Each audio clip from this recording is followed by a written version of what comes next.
L'écho du soir avec Emmanuel Le Chypre. Bonsoir Emmanuel. Bonsoir Lucie. Le nombre de demandeurs d'emploi en catégorie A s'établit à 3 187 700. Oui. C'est donc 18 400 de plus qu'en janvier, mais pas assez pour battre le record historique de 97. Est-ce qu'on peut déjà se contenter de cette relative bonne nouvelle ? À peine, parce que cette histoire de record de 1997, elle n'a pas beaucoup de sens au fond. Effectivement, en 1997, on a passé la barre des 3,2 millions de chômeurs, mais à l'époque, il y avait à peu près 24 millions de Français qui travaillaient. Aujourd'hui, on a 27 millions de Français qui travaillent, donc on comprend bien que 3,2 millions de chômeurs par rapport à une population de 27 millions, c'est un peu moins grave que par rapport à une population de 24 millions. Ce qui compte, c'est le taux de chômage, et on voit bien que on est aujourd'hui à peu près à 0,6, 0,7 points du record historique.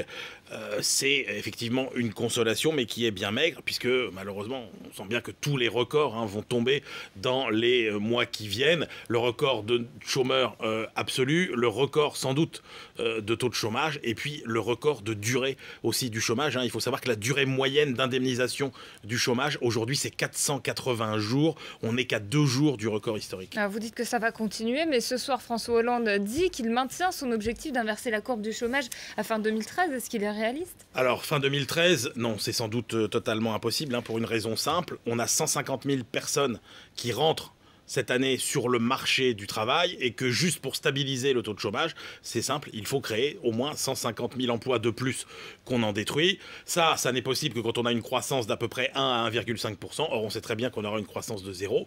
Donc, pas d'inversion du chômage en 2013, difficile en 2014, mais après, on peut avoir des bonnes surprises parce que on pourra retrouver de la croissance peut-être plus rapidement qu'on le croit dans les années qui suivent. Alors expliquez-nous, comment ? Eh bien, figurez-vous que nous sommes sans doute à l'aube d'une série de mutations technologiques et industrielles comme le monde n'en a pas connu 10 depuis que l'humanité existe. Il y a eu la roue, il y a eu le métier à tisser, il y a eu l'imprimerie, la machine à vapeur. Là, on va avoir une série de révolutions qui vont bouleverser nos vies. Prenez la révolution énergétique, par exemple, avec toutes les technologies vertes, toutes les énergies intelligentes qui vont se multiplier, la façon de les gérer, par exemple, avec, vous savez, les fameux smart grids, les réseaux intelligents, les productions décentralisées qui vont permettre aussi de faire beaucoup d'économies.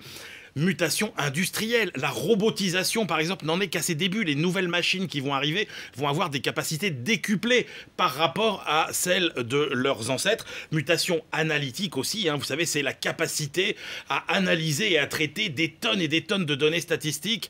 C'est la fameuse révolution du big data pour en faire un gisement de business. On dit, vous savez, que la donnée, c'est le pétrole de demain. Et puis, mutation servicielle avec les objets devenus intelligents. 50 millions d'objets seront reliés entre eux grâce à Internet d'ici à 2020. On entrevoit à peine la multitude de services nouveaux que tout ça va pouvoir permettre de développer, notamment des emplois peu qualifiés d'ailleurs. Et c'est ça dont on a besoin aujourd'hui. Alors évidemment, il faut quand même être capable aujourd'hui de se mettre en position de profiter de toutes ces révolutions et donc de faire les réformes quand même dont la France a besoin. La technologie qui va sauver notre économie. On verra ça avec vous. Les chiffres du jour, Emmanuel. Alors, c'est 30 milliards d'euros, c'est la version la plus dure de Bercy sur la réduction du budget de la défense. C'est une vision extrêmement dangereuse de nos besoins de défense dans les années qui viennent. Il faut faire attention à ne pas sacrifier ces budgets. Ce sont déjà les budgets qui, depuis 30 ans, ceux de la défense, ont le plus contribué à la réduction